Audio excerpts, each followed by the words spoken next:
안녕하세요. 성공취업의 시작 잡정보센터의 김승재입니다. 안녕하세요. 이은정입니다. 네, 요즘에는요 이 단어를 아느냐 모르느냐로 세대 구분을 한다고 합니다. 네. 바로 면접비라는 단어인데 이은정 네. 아나운서는 뭐 알고 있습니까? 그럼요. 이 면접을 보기 위해서 메이크업도 하고요, 옷도 네. 사고요. 또 지방 가는 친구들은 뭐 숙박비에 교통비까지 그렇죠. 면접 보는데 드는 비용 때문에 합격을 해도 오히려 면접을 포기하는 경우가 많다고 합니다. 네, 참 안타까운 상황인 건데요. 저는 그런 친구들이 설마 많을까 싶었는데 네. 한 취업 포털에서 설문조사를 실시해봤더니만 무려 30%에 해당하는 취업준비생들이 면접에 들어간 비용 때문에 면접을 포기한 사례가 있다고 합니다. 예. 네, 사실 청바지 입고 정말 편하게 면접 보러 가면 참 좋겠지만 그럴 수는 그렇죠. 없잖아요. 그러니까요. 네, 그런데요, 이런 취준생들에게 허수를 가려내겠다면서 면접비를 내라고 하는 회사까지 있다고 합니다. 이게 맞습니다. 취업준비생들 사이에서는 그 입장에서는 취업 못한 것도 서러워 죽겠는데 네. 회사가 이러면 2번 죽이는 겁니다. 서러울 수밖에 없을 텐데요. 방송 보고 계신 기업 관계자분들, 예, 직장 구하려고 빚까지 내야겠습니까? 도와주십시오. 네, 도와주십시오. 예. 네, 가진 거는 없지만 열정은 가득한 우리 취준생분들을 위해서 저희 잡정부센터가 준비한 대기업 공채 특집 여름날의 기점 오늘 순서 본격적으로 시작해 보겠습니다. 네. 자, 여러분들의 가을 공채 대역전극을 위한 길라잡이시죠. 위포트의 홍기찬 쌤 모셨습니다. 어서 오십시오. 어서 오십시오. 반갑습니다. 네, 반갑습니다. 저희가 홍쌤 그 오프닝부터 좀 살짝 흥분을 좀 했습니다만 홍쌤도 좀 같은 마음이시죠?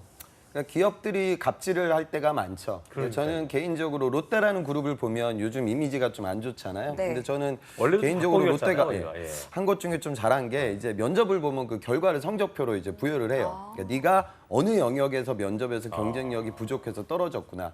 근데 많은 기업들이 그런 피드백을 잘 안 해주죠. 그러니까 떨어진 친구들이 내가 왜 떨어진 이유도조차 그래서 메일 모르니까. 보내잖아요. 저 왜 떨어진 왜 건가요? 떨어졌어요? 보내잖아요. 그렇죠. 그러니까 저는 좀 사이가 바뀌어서 취준생들을 좀 보듬어 줄 수 있는 기업의 문화가 좀 생겼으면 좋겠습니다. 그렇군요. 네, 그리고 오늘도 해답지 같은 조언 기대를 하겠습니다. 자, 언제나 친누나처럼 우리 취준생들의 마음을 네. 헤아려 주시는 분이죠. 커리언 칼리지의 임송아 강사님 나오셨습니다. 어서 오십시오. 오십시오. 네, 안녕하세요. 자, 네, 홍쌤 저희가 면접비 때문에 오프닝부터 흥분을 좀 했습니다만 실제로 면접 본 지원자한테 면접비를 주는 것도 있잖아요. 저 예전에 취업할 때도 면접비를 줬었고요. 면접자들한테 기업 네. 입장에서. 그리고 이제 기업들마다 좀 대기업들은 그런 것도 많이 주고 또 중소기업들은 그런 부분들이 좀 열악해요. 그래서 취준생들 사이에서는 면접 갔다 오면 아 이게 좀 어느 정도 내가 좋은 기업에 면접을 봤구나 이런 그렇죠. 것들 좀 느끼게 되는 것도 사실입니다. 네. 네, 사실 액수보다는 마음이 더 고마운 그렇죠. 거잖아요. 예. 그래서 그렇죠. 더 고맙게 생각하는 것 같습니다. 네, 그래서 강사님은? 이제 요즘에 이제 인터넷에 떠도는 한 기업의 아주 좋은 이제 면접비 제공 사례가 있어요. 네. 그래서 사진을 이렇게 준비가 됐나요? 네. 또 준비하셨나요? 뭐 이렇게 또 준비까지 항상 하시고. 뭔가를 준비한. 예. 네, 여기 이렇게 보시면은 여기 사임당이 위에 이제 보이네요. 네, 예. 그 너무 아름다우신 심사임당 이제 이 5만 원권이라는 금액도 이 면접비 찍은 좀 큰 편이지만 여기 잘 보시면은 이게 이제 이노션이라고 이제 현대차 그룹의 이제 예. 한 광고 회사인데 그렇습니다. 여기에 보시면 뭐 면접 보시느라 많이 긴장을 하셨죠. 뭐 앞으로 오늘 보여준 열정과 의지로 도전한다면 어떤 것도 이룰 수 있을 것입니다. 이러면서 뭐 많지 않은 면접비지만 친구들이랑 뭐 술이라도 한잔 하면서 진심으로 뭐 이제 즐거운 시간 보내시기를 바랍니다. 응원합니다라고 적혀 있어요. 네. 근데 사실 이 회사가 면접에서 사람 정말 공격으로 탈탈 털기로 유명한 병주고 약준. 그렇죠. 예. 위로비라고 뭐 보시면 뭐 될 것 같은데 어쨌든 그래도 이렇게 마음 씀씀이가 참 고맙다라는 그렇습니다. 생각이 저도 들었습니다. 아니 방금 전에 뭐 그 영혼을 탈탈 털었다고 하지만 네. 영혼만 탈탈 털고 아무것도 네. 안 주는 데도 있잖아요. 그쵸, 있죠, 그런 면에 있죠. 비해서 뭐 굉장히 어떤 훨씬 위로가 되지 않을까 싶은 생각이 드는데 네. 이런 면에서 저희가 4주차 진행하고 있지만 취업 준비생들한테 어떤 현대차 그룹의 인기가 많은 게 아닌가 그런 생각이 들었습니다. 네. 네, 그래서 오늘 또 이 어떤 합격 전략이 공개가 될지 참 방송을 보면서 챙겨보시는 분들 많으실 텐데요. 네. 현대차그룹 공채 특집 오늘 본격적인 내용 들어가기 전에 임송아 강사님께서 해주실 말씀 있으시죠? 브리핑을 해주시죠. 네, 그렇죠. 이 잡정보센터에서는 이제 취업 준비생분들을 위해서 이벤트를 진행을 하고 있습니다. 예, 예. 조금 더 양질의 정보를 제공해드리고 취준생들의 마음을 속 시원하게 해결해드리기 위해서 이벤트를 하고 있는데요. 우선 이 스펙업의 이벤트 게시판을 검색하셔서 홍기찬 조미 국민역 김태성 강사님의 사진을 찍어서 올려주시면 추첨을 통해서 2만 원권의 모바일 상품권 증정해 드리고요. 매주 기업별 주제에 따라 베스트 사연이나 궁금증 댓글로 쓰신 분들께도 위포트 인적성 도서도 선물로 드리고 방송에서 실제 그 내용들을 속 시원하게 해결을 해드리니까요. 정말 평소에 궁금했던 것들이나 대기업 공채에 대해 알고 싶었던 것들 속 시원하게 정말 잡정보센터에 문의 남겨주시면 여러분에게 이제 어떤 선물과 함께 정보도 제공해 드리도록 하겠습니다.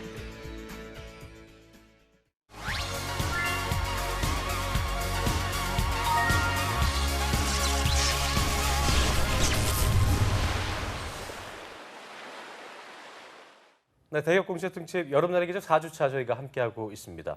오늘은 취준생들의 그 수능이라고 불리우는 현대차그룹의 인적성 검사죠. 그러니까 네. 삼성에는 G사트가 있다면 현대는 HMS이 있다. HMS 합격 전략을 알아보는 시간입니다. 네, 지난주 수요일에는 HMS를 어떻게 준비하면 좋을지에 대해서 알아봤다면요. 예. 오늘은 본격적인 문제풀이를 통해서 문제 푸는 요령을 알려드립니다. 네, 그래서 오늘 우리 홍 쌤이 네. 임소환 강사님과 자리를 체인지해서 터치 스크린 앞에 서셨는데 한번 보여주시죠. 예. 네. 홍 쌤 어떻게 익숙하십니까?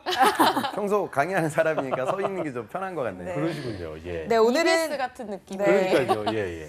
네, 오늘은 취준생 입장에서 또 임송아 강사님께서 문제를 풀어주실 아, 텐데요. 네, 이 어떠십니까? 자리가 생각보다 되게 떨리네요. 이게 네. 뭔가 이제 문제를 이렇게 푼다는 느낌이 네. 굉장히 긴장도 되고, 네. 네. 한번 열심히 오늘 저기 본 풀어보도록. 모습 나오는 겁니다. 이제 예. 미쳤다 여기서 드러나는 미쳐 겁니다. 이탈러가 나는 거. 네. 자, 그럼 홍쌤, 우리 본격적으로 현대차그룹 인적성 검사 HMET 문제 풀어볼까요? 예, 풀어보도록 하겠습니다. 네. 아주 기본적인 논리 판단 유형이고요. 예. 이거는 현차뿐만이 아니라 대부분의 인적성에서 나오고 있는 유형입니다. 예. 그러니까 대전제, 소전제, 결론 뭐 이런 식으로 문제가 출제될 때가 많거든요. 보시면 음주운전을 하면 반드시 처벌을 받는다. 대전제를 하나 알려주고요. 그다음에 소전제가 지금 블랭크 처리돼 있어요. 그다음에 예. 결론은 기찬이는 음주운전을 하지 않았다. 그럼 보기들 중에 여러분들이 보기를 고르는 아주 기본이고 제일 쉬운 유형의 문제다. 이렇게 보시면 제일 됩니다. 쉬운 거죠. 이거 네. 틀리면 바보 되는 겁니다. 아. 예. 문제 풀어봐야겠네요. 네. 네. 저부터 이건 제가 볼 때는 음주운전하면 처벌받고 기차는 음주운전하지 않았고 그렇다면은 처벌받지 않았다는 얘기죠. 그래서 기차니는 처벌받지 않았다. 저는 저도 3번. 예. 저도 저는 아니요, 저 진짜 맞아요, 예. 3번입니다. 네. 저는 4번을 선택했거든요. 아, 그래요? 제가 요즘에 이제 그 굿 와이프라는 이제 법률 드라마를 열심히 물에 보는데 빠져있군요. 음주운전을 했다는 증거가 없다. 이게 정답이 아닐까 저는 이렇게 생각을 했는데. 그렇습니까? 자, 그럼 저희 답을 알아보죠. 네, 답을 쌤 어떤 답이죠? 어떤 게? 정답은 이제 3번인데요. 여러분들 아셨으면 하는 부분은 뭐냐면 이런 식의 문제 유형들 이건 아주 기본적이니까 여러분들 누구나 맞출 수 있을 거예요. 근데 핵심은 뭐냐면 독해가지고 머릿속으로 이제 여러분들이 구조를 만들어서 풀려고 하지 마세요. 그러면 이게 너무 양이 많아지면 그때부터 여러분들 힘들어지실 거예요. 그러니까 명제 파트에서 아주 기본적인 건 P면 Q다. 이게 참이라고 하면 우리가 대우 명제가 이제 같이 참이 되는 거거든요. 그럼 Q가 아니면 P가 아니다.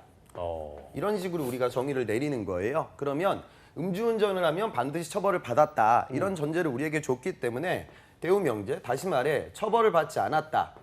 처벌을 받지 않았으면 결과적으로 음주운전을 한 게 아니죠. 그렇죠. 그럼 이 구조가 이제 잡히게 돼요.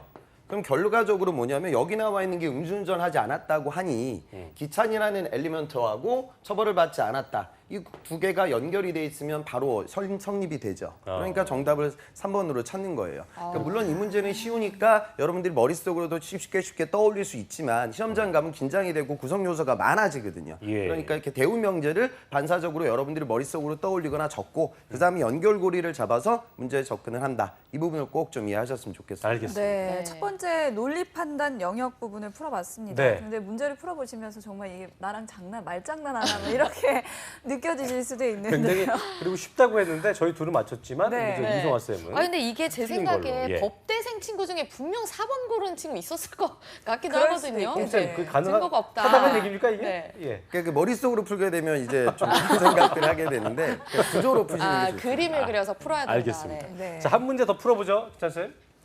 자, 다음 문제는 이 문제보다는 조금 이제 업그레이드가 된 문제가 되겠어요. 네네. 보시면 여기는 구성 요소가 아까보다 많아졌어요. 추우면 동물들은 겨울잠을 잔다. 겨울이 되면 눈이 온다. 그리고 이제 블랭크가 쳐져 있고요. 결론적으로 겨울이 되면 동물들은 겨울잠을 잔다. 그러면 여기 어떤 구성 요소가 들어가야 할까? 이 부분을 찾는 문제가 되겠습니다. 아까 앞에 거랑 비슷한 거죠?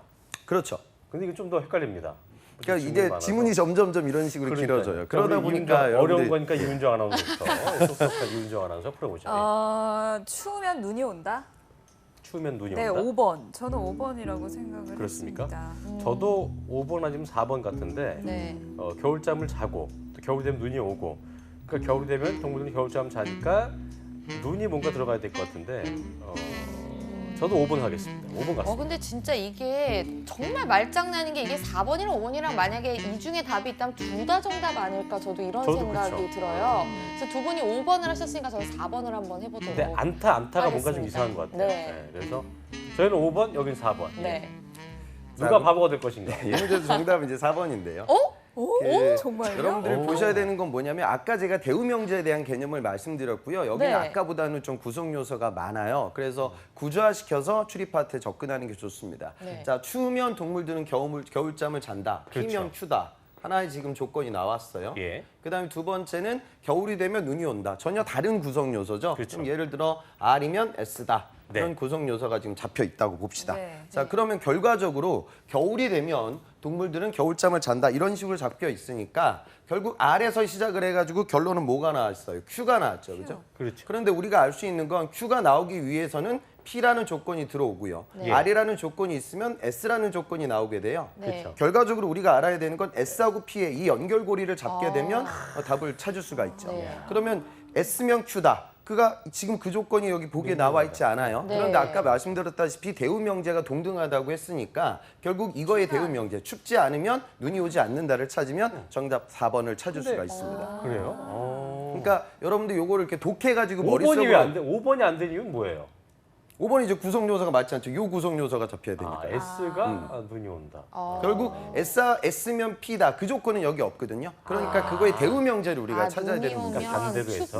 그렇게 춥다가 이해하셔야 아니라 추우면 눈이 온다라 이게 순서가 바뀌어서 이게 정답이 아니라는 얘기인 거죠? 그러니까 대우명제를 찾아야 되는 개념 때문에 여러분들 답을 찾을 수 있다. 그렇게 보시면 되겠습니다. 알겠습니다. 이게 100% 이해는 보니까 안 됐지만, 확실히 네. 틀릴 수 있는 이유가 이게 뭔가 본인의 지식이라든지 본인의 상식으로 풀면 절대 안 되겠다. 그러니까 지금 네. 결국 눈이 오면 춥다. 우리가 그걸 찾아야 돼요. 네. 근데 MC분들 헷갈리는 거 눈이 오면 춥다니까 추우면 눈이 온다. 이건 네. 반대되는 개념이거든요. 그러니까 대우명제가 아니에요. 그런 식으로 여러분들. SP가 있었으면 그걸로 가면 되는 건데 그게 그렇죠. 아니기 때문에 네. SP가 없으니까 그거의 대우명제를 찾아야 돼야 하니 우리가 4번을 마킹할 수 있습니다. 이 그렇군요. 문제는 무조건 그림을 그려서 풀지 않으면 틀리기 저도 정말 맨 쉬운 처음에 4번을 문제일 것 했다가 같습니다. 5번 했었는데 네. 이윤정 아나운서 따라가면 안 되겠군요. 따라하면 안 알겠습니다. 되죠. 예, 그걸 알게 됐고요. 일단 자, 이번에는 임성환 선생님이 맞았기 때문에 1승 1패가 되는 네. 거고요. 자, 네.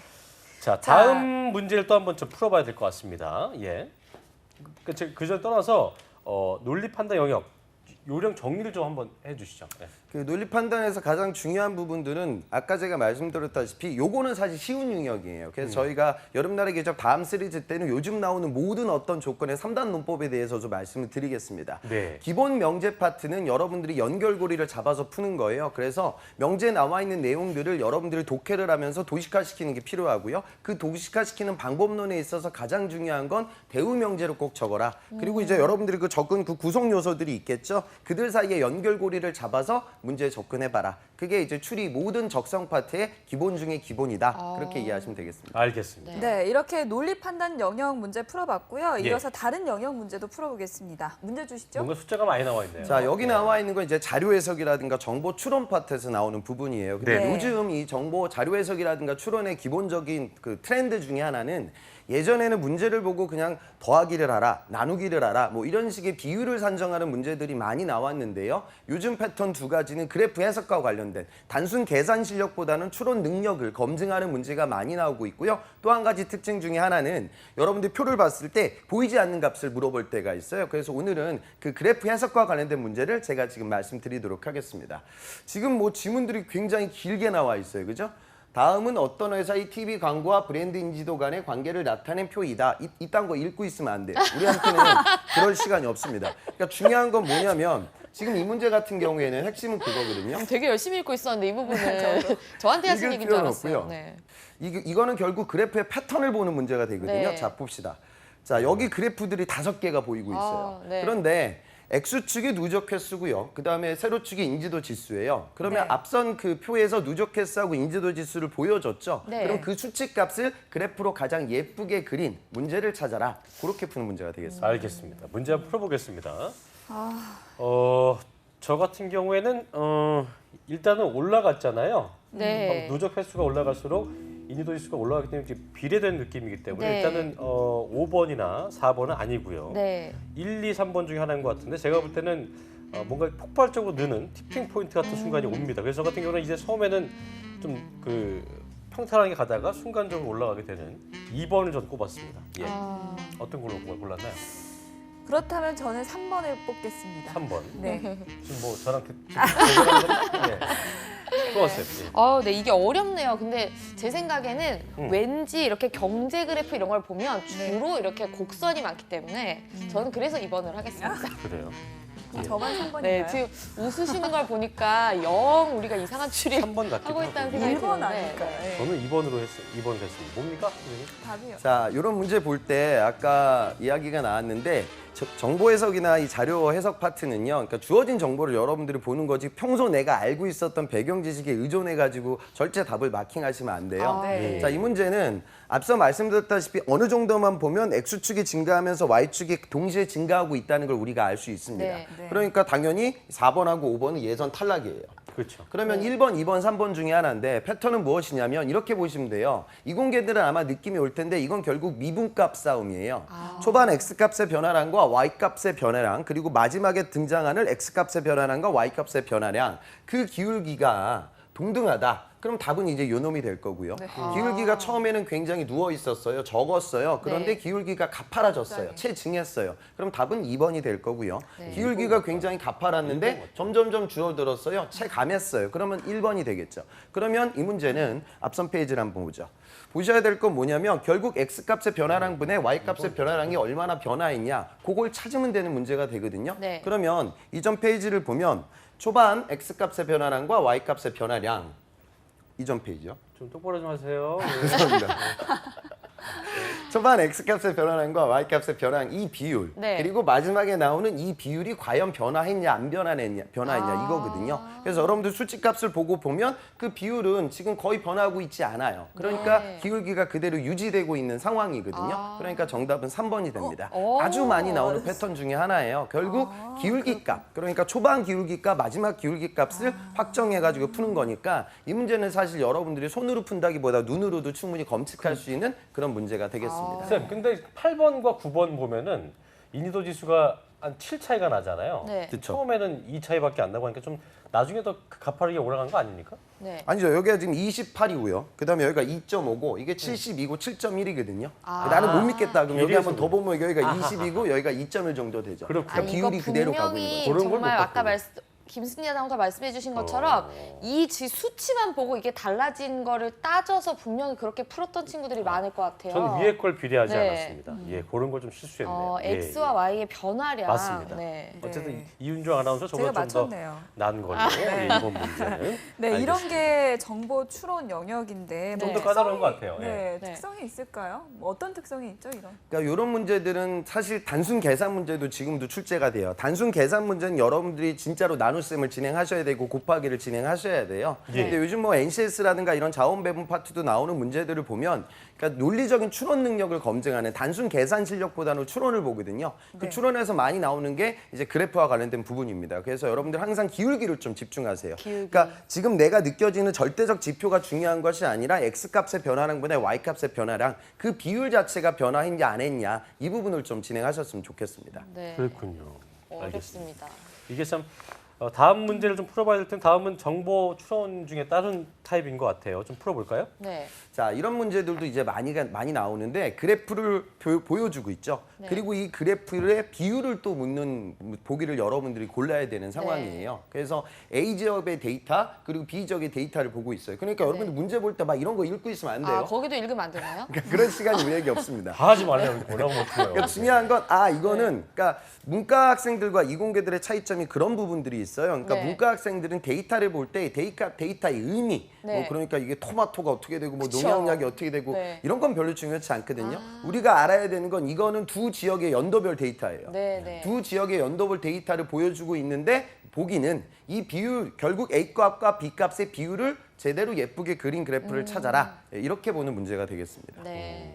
전 지금 그걸 보면서 아, 토마토 주스 갈아 마시면 맛있겠다 이런 생각을 하고 있었거든요, 사실. 네. 이게 이런 걸 보다 보면 이렇게 현혹이 좀 되는 것도 있는 것 네. 같습니다. 그러니까요. 한번 문제 풀어볼까요? 뭐 먼저 이윤주 아나운서부터 풀어볼까요? 예. 저 같은 경우는 그냥 일단 A 지역과 B 지역에서 가장 높은 게 몇 년도인가를 봤어요. 네. 그러니까 2번이더라고요. 저도 이제 뭐 그 96년도가 쉽게 할 수 있는 게 이제 96년도가 제일 높기 때문에 네. 그래프상에서 제일 그 높은 게 96인데 네. 좀 의아한 게 이제 98년도가 96년과 거의 비슷한데 그 막대 그래프에서는 98년도가 성격이 작다는 얘기죠. 그러니까 그 네. 부분은 어떻게 그렇죠. 표현되는지 모르겠어서 네. 이건 단순히 2번은 아닐 것 같긴 한데 일단 저는 전 뭐 2번 정도로 네, 저도 해야 2번. 될까요? 예, 네. 모르겠네요. 이게 정말 어렵네요. 그래서 제 생각에는 이게 비를 나타낸 거라고 해서 이게 저는 그러면 한번 1번을 골라보도록 저는 하겠습니다. 5번을 할게요. 5번. 4. 다 바꾸시나요? 네, 저는 5번으로 하겠습니다. 네. 변화가 가장 큰 게 이제 그래프가 올라가는 것 같은 느낌인 건데 네. 예. 이게 굉장히 어렵네요. 이거 그림을 정답이 네, 뭘까요? 뭘까요? 그래서 정답은 이제 5번 되겠습니다. 맞아요. 아, 자, 그런데 이 문제를 풀 때 여러분들한테 좀 집중하셔야 되는 건 뭐냐면 네. 시험을 출제하는 사람들이 데이터를 주거든요. 그런데 네. 데이터의 중요 특징은 무언가 인계성을 갖고 있는 데이터 포인트가 있어요. 그러니까 네. 꺾이는 포인트라든가 역전되는 포인트. 우리는 그런 포인트에 집중해가지고 표를 보는 게 가장 중요합니다. 자, 이전 페이지를 여러분들 한번 보시면요. 네. 지금 결국에 뭐냐면 비율을 우리에게 보여주고 있거든요. 네. 비율을 보여주고 있는데 A값과 B값이죠. 결국 A하고 B를 보면 B가 항상 커 왔어요. 그죠? 네. 그런데 역전되는 포인트가 생기죠. 언제예요? 96년과 그다음에 99년에 역전되고 있어요. 아. 결국 그러면 우리는 정확하게는 그 비율이 뭔지는 모르겠지만 네. 이 데이터는 반드시 96년과 99년도에서 같은 방향으로 우리에게 뭔가 사인을 주고 있는 같은 방향으로 튀는 값이 그래프에서 보여야지 해요. 안 그러면은 비율이 제대로 측정된 게 아닐 겁니다. 그래서 여러분들 다시 이제 다음 보기로 이제 넘어가 보면 네. 이 데이터가 96년과 99년도에서 같은 방향으로 인계성을 띠는 사인을 우리에게 보여주고 있죠. 다른 그래프들은 그런 사인을 주고 있지 않거든요. 네. 그러니까 이 문제를 여러분들이 풀 때 그걸 하나하나 다 비율로 계산해가지고 여러분들이 이걸 측정하려고 하면 네. 시간이 너무 오래 그러니까 걸려요. 맨 처음 볼 때 막대 그래프에서는 두 지역이 있잖아요. 그쵸. 근데 그래프의 이 점 그래프에서는 네.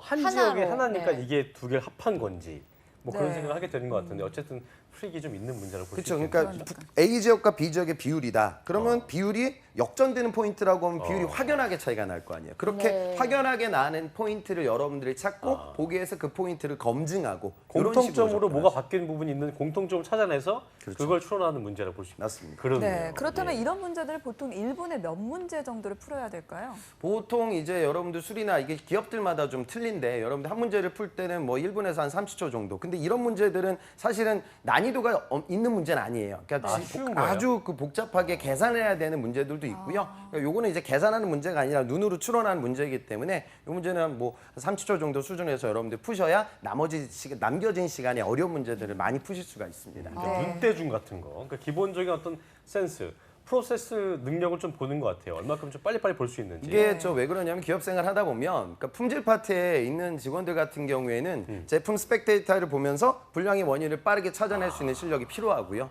영업 마케팅 하는 친구들은 경쟁사 영업 데이터 실적을 보고 그 회사의 영업 전략을 유추할 수 있는 그런 추론 능력을 갖고 있어야 돼요. 그래서 속도감 있는 친구들이 조직 생활하거나 개발 업무할 때 이득이 됩니다. 그래서 그런 부분들 때문에 출제된다고 생각하시면 좋겠어요. 네. 이 지금 문제가 뭐, 난이도가 어느 정도 되나요, 지금? 방금 풀었던 문제는 아주 쉬운 문제입니다. 아주 쉬운. 오늘 갖고 저희 있는 지금 문제는 다 쉬운 문제입니다. 셋다 맞춘 문제가 한 문제도 없는데 지금 이게 네. 저희는 어떻게 현대를 갈 수 없는 걸로 네. 생각을 하고요. 지금 현대에서 일하고 계신 분은 굉장히 대단하다는 네. 거 그런 생각 다시 한번 존경합니다. 하게 되네요. 자, HMAT에서 적성 검사가 총 100문항인데요. 문제를 처음 접하거나 푸는 요령을 모른다면 좀 막막함 때문에 네. 저희가 조금 전에 경험한 것처럼 숨이 턱 막혀오는 어떤 그런 상태가 될 것 같은데 요령을 하고 문제를 좀 자꾸 풀다 보면 그런 당황스러움 없이 차근차근 좀 풀어나갈 수 있을 것 같은 마음이 들기도 하네요. 네. 자, 마지막으로 여기 대본에는 이제 어려운 문제 하나 더 아. 준비하셨다고 돼 있는데 네. 방금 전에 홍 쌤 말로는 어려운 거 없다고 했으니까 지금 뭐 그러니까 앞선 세 개보다는 좀 더 어렵다는 얘기죠. 앞선 세계 유형은 이제 점수 주는 문제들이고요. 지금 푸는 문제는 이제 좀 일반적으로 여러분들이 맞춰야 될 수준의 문제다 이렇게 보시면 되겠습니다. 오늘 정말 뭐 저희를 작정하고 좌절을 시키시려고 이렇게 오는 것 같은데 자, 정보 추론 영역 마지막 문제 풀어보겠습니다. 예. 그러니까 아주 대표 유형입니다. 그러니까 우리가 논리 게임이라고 많이 얘기하는 유형이고요. 네. 현차뿐만이 아니라 많은 기업들에서 출제하고 있는 유형이에요. 어느 회사에서 신입사원 연수를 위해 101호부터 104호까지, 201호부터 204호까지 예약을 한다. 한 사람은 하나의 방을 쓰고 방 배정 다음과 같은 조건을 따른다. 그러니까 여기서 중요한 건 이제 한 사람당 방에 하나씩 들어가는 거예요. 네. 신입사원이 A서부터 F까지 총 6명이고요. 네. 2번이 되게 중요한 조건이죠. 고정 조건이라고 이런 걸 얘기하는데 이건 픽스돼 있는 거예요. A는 203호에 들어간대요. A는 203호에 들어간다. 조건 하나 알려줬고요. 그다음에 C와 E는 1층에 들어가야 돼요. 근데 옆방을 쓰지 않는데요. 이건 뭐야? 붙어 있으면 안 된다는 소리입니다. 그렇죠. 그죠? 그다음에 B의 바로 오른쪽은 D가 쓴다. 이거 굉장히 중요한 조건이거든요. 이 문제의 키는 사실 이제 4번이에요. 왜냐하면 차지하고 있는 볼륨이 되게 크기 때문입니다. 그다음에 5번째는 F의 오른쪽 혹은 왼쪽 방은 비어 있다. 그다음에 마지막은 방의 구조를 이제 우리에게 알려줬습니다. 자, 그럼 현 상황에서 최종적으로 나올 수 있는 방법의 가짓수를 구하라. 그렇게 보시면 되겠습니다. 아, 무슨 말인지 전혀 모르겠고 이게 심지어 또 이 문제가 굉장히 어려운 이유가 보면 보통 이제 그러면 D는 몇 번 방에 묵을까 이 정도거든요, 이제. 근데 이거는 그것도 아니고 경우의 수가 몇 가지인가 이렇게 나오는 거는 이거를 경우의 수를 정말 바로 어려운 것 같습니다. 바로 해낼 수 네. 있나요? 그런 분들이 있나 보죠? 찍어야 그러니까 될 것 같은데. 약간 이거 그 문제 같아요. 왜 이제 그 어떤 예능 프로에 보면 아, 이제 저기 그 김지석 씨 그 나오고 있잖아요. 저기 뭐 문제적 TVN에서 하는 거 있잖아요. 네. 그 뭐라고 문제적 합니까? 문제적 아, 남자. 그거 말고 전 뭐 그런 건 잘 예, 모르겠고요. 예. 빨리 좀 네. 어려운 것 같은데. 아니 못 네, 일단 풀겠어서 이렇게 자꾸 풀어볼까요? 다른 얘기 하는 겁니다 지금 그냥 이게. 모르면 찍어서라도 풀어봅시다. 네. 네. 아, 치를 이거 좋아 어렵네요 근데 정말. 치를 좋아하기 때문에 해서 3번 하겠습니다. 아, 저 그렇다면 저는 4번 하겠습니다. 아니 이거는 좀 푸는 과정을 좀 지켜보고 싶어요. 네. 자, 여러분들 네. 방송 의미가 보는 없는 것 분들도 같고, 예. 잘 좀 봐주셨으면 좋겠어요. 자, 이 문제의 핵심은 이겁니다. 그러니까 뭔가 총 나올 수 있는 가짓수를 구하라 이런 식의 문제가 많이 나오거든요. 근데 네. 여러분들이 이런 문제를 풀 때 주의해야 될 부분은 기준점이 있어야 돼요. 네. 그러니까 무언가 기준점이 없으면 여러분들이 무언가 여기 들어가는 것들을 하나하나 이제 막 넣는단 말이에요. 네. 근데 밑도 끝도 없이 계속 넣을 수는 없잖아요. 그러니까 자, 기찬이가 2층에 들어갈 때 상황을 정리하고 기찬이가 1층에 들어갈 때 상황을 정리하고 그리고 기찬이가 다른 층에 들어갈 수는 없어. 네. 그러면 이제 모든 상황이 정리가 되는 이런 식의 로직이에요. 네. 그래서 여러분들이 여기서 기준점이 필요한데 기준점으로 저는 뭘 잡는 게 좋냐? 4번 조건이 좋습니다. 왜냐하면 아우. 4번은 네. D하고 정확하게 붙어 있는 거잖아요. 아. 그리고 그 BD가 네. 전체의 공간 8가지 중에서 무려 2가지의 공간을 차지하고 있어요. 그러면 BD가 우리가 이 문제를 풀 수 있는 기준점이 되는 거예요. 자, 보통은 그러면 이제 A에서 많이들 머물러서 있을 것 같은데 이제 A는 이제 어차피 이거는 고정적 고정되어 조건이니까 있으니까. 우리가 정해져 있는 거죠. 네. 그러면 문제를 볼 때 상황을 정리해 봐야 돼요. 네. 자, BD가 2층에 올라갈 때도 있고요. 그 다음에 1층에 올라갈 때 내려갈 때도 있을 거예요. 이 두 가지 기준 외에는 우리에게는 없는 거거든요. 네. 자, 그러면 BD가 만약에 2층에 들어갔다고 우리가 가정을 해봅시다. 그럼 BD는 때려 죽어도 들어갈 수 있는 데는 여기밖에 없단 말이에요. 그죠? 그렇죠. 다른 데는 못 가죠.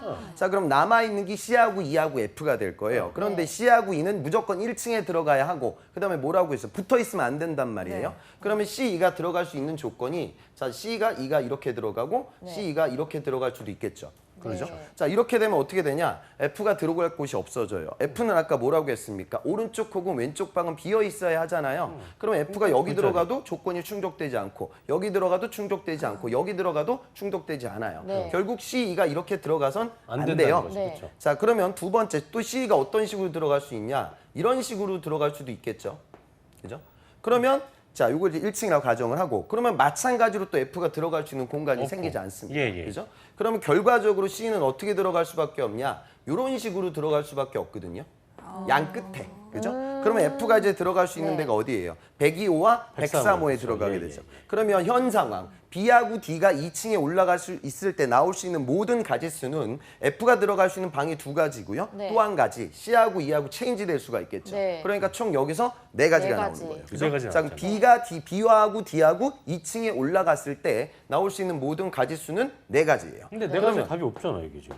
우리는 지금 BD 2층으로 올렸을 때만 생각했으니까 그 다음에는 BD가 1층에 내려갔을 때를 또 카운트 해봐야 되겠죠. 네. 두 번째 조건을 여러분들 보셔야 돼요. 자, 그러면 이번에는 똑같이 A는 어차피 우리가 고정되어져 있기 때문에 A의 위치는 금방 알 수 네. 있고요. BD가 이제는 어디로 가야 되냐? 1층으로 방. 내려가야 네. 돼요. 자, 그런데 만약에 봅시다. BD가 이런 식으로 들어가면 CE가 붙어 있을 수밖에 없잖아요. 그쵸. 이렇게 들어가면 안 돼요. 네. 자, 그다음에 BD가 또 이렇게 들어갔다? 그럼 또 CE가 붙어야 되니까 이 조건도 안 돼요. 네. 우리가 생각할 수 있는 건 BD는 무조건 어디 가운데. 들어가야 된다? 여기 들어갈 수밖에 네. 없고 CE는 이런 식으로 포진이 되겠죠. 네. 그러면 이제 F가 이때 들어갈 수 있는 건 뭐야? 아. 이쪽 방 201호 네. 그리고 202호에 들어갈 수 있겠죠. 여기는 못 들어가니까 비어 있어야 되니까. 그럼 이때 또 나올 수 있는 건 이 방 2가지 그리고 CE가 체인지 될 수 있는 조건을 고려하면 총 4가지가 나와요. 그러면 토탈 답은 8가지가 되는 거죠. 그러니까 결국 이 문제를 푸냐 안 푸냐에 굉장히 중요한 건 이런 기준점이에요. 그러니까 문제를 잡을 때 그 기준점을 내가 잡지 않고 이 문제에 카운트를 하게 되면 계속 쓰다가 끝나게 되겠죠. 그러니까 항상 논리추론은 내가 어떤 식으로 스텝을 밟겠다 그런 기준을 잡고 좀 손으로 푸시는 게 여러분들한테 중요합니다. 저는 기준점을 이 문제는 버리고 간다로 적겠습니다. 너무 어렵네요. 근데 이거를 네. 얼마 만에 풀어야 되죠? 시간 내에. 이런 것들은 사실은 문제가 한 문제가 될 수 있고 두 문제도 엮여져 있기 때문에 네. 통상 지금 제가 문제 풀었던 그런 순서 그 수준 정도는 이해를 하셔야 되겠죠. 그러니까 1분 1, 2분 내에 풀어야 그쵸, 되는 거예요. 근데 그렇게 푸는 친구들이 100이면 한 몇 정도 되는 거예요? 이걸 푸는 게 이런 걸 푸는 게. 그거는 이제 잘 푸는 친구들은 1분이면 충분히 푸는 친구들도 있고요. 영영 뭐 1시간 동안 해도 못 푸는 더 친구들도 많나요? 있죠. 더 비율이. 근데 여러분들 이거는 상대평가예요. 궁금해서 그래요. 그래서 이런 것들 다 맞히는 사람 없어요. 이런 거를 만약에 문제가 굉장히 많이 나오는데 그걸 H맷을 다 맞추는 사람이라고 하면 현대자동차 입사하시면 안 돼요. 더 훌륭한 일 하셔야 왜 돼요. 그러냐면 이걸 보면서 저희 같이 되게 막막함을 느낀 분들이 있을 거라는 네. 얘기죠. 그런 분들은 난 진짜 현대 가면 안 되나 이런 생각을 네, 네. 지레 좀 절 수도 있기 때문에 네. 이거에 대한 어떤 좀그 희망적인 메시지를 주셔야 됩니다. 그래서 이 정도를 못해도 뭐 충분히 그 패자 부활이 가능한 그 부분이 있다. 뭐 이런 걸 좀 얘기를 해주시길 바라는 거죠, 저에게는. 근데 저는 이제 팩트대로 얘기를 할 테니까 이 문제를 보면서 좌절감을 느끼시면 못해요. 못 가요. 이 정도는 그런가요? 푸셔야 됩니다. 그러니까 이건 아주 쉬운 수준이거든요. 사실 아마 공부를 하셨던 분들은 지금 느낄 거고, 근데 이건 사실 익숙함이에요. 그러니까 이런 패턴들도 이것도 대단한 수학 익숙해지나요? 공식이 중요하지 않기 때문에 여러분들이 조금 문제집 같은 거 풀면서 느끼게 되면 대부분의 문제가 이제 여기 말들이 좀 바뀌지 기본 로직들은 비슷할 때가 많습니다. 이 정도는 저는 푸셔야 돼요. 정말 취준생들이 굉장히 궁금해하는 거를 질문을 하나 드리고 싶은데 네. 이 H메시즌 모드 인적성이 많이 풀면 느는지가 정말 궁금하고 진짜 많이 풀면 느는지, 그러니까 이게 어느 정도 풀면 그 이상은 안 오르는지, 뭐 100번이면 100번, 1000번이면 1000번 풀면 풀수록 점수가 오르는지 이 부분을 되게 많이 궁금해하더라고요. 실제로 이렇게 어떤가요? 보시면 될 것 같아요. 그러니까 아까 제가 오늘 풀었던 논리게임 문제 네. 뭐 이런 문제들은 사실은 유형이 다 정해져 있고요. 그래서 여러분들이 그냥 전혀 배경 지식이 없는 상태에서도 맞히는 친구들도 있어요. 네. 그러니까 공대 나오고 여러분들이 수학이라든가 이런 추론 능력이 뛰어난 친구들이 있는데 문과 학생들이 이런 부분들이 되게 좀 미진하고 부족하거든요. 네. 하지만 여러분들이 패턴을 알아두면 올라갑니다. 그래서 저는 근데 이거 고시 공부는 아니에요. 막 6달짜리 공부하는 시험이 아니니까 한 달, 2달 정도 그러니까 내가 이거를 정확하게 맞춘다는 그런 느낌보다는 이런 유형들을 어떤 식으로 접근해야 되는지 그 접근법을 이해한 상태에서 시험장에 가는 거죠. 그러니까 어려운 건 나한테만 어려운 게 아니에요. 어차피 여기 상대평가니까 다른 친구들한테도 다 어려운 부분이라고 생각하시면 되겠습니다. 네. 몇 번이나 풀고 가면 될까요? 이거 굉장히 애매하더라고요. 어느 정도나 공부를 해야 될까? 왜냐하면 시간 지금 처음 분배도 접하는 중요하니까. 친구들한테는 뭐 그런 게 좀 네네. 중요할 수도 있을 것 같거든요. 통상적으로 보는 재학생들 중에 합격하는 친구들을 네. 보면 한 3권, 4권 정도는 푸는 친구들이 대다수입니다. 네. 뭐 H맵이 어렵다 해도 분명히 문제 유형이 정해져 있는 거잖아요. 그래서 그렇습니다. 오늘 배운 요령을 토대로 해서 자꾸 풀어보시면 참 좋을 것 같습니다. 같습니다. 네.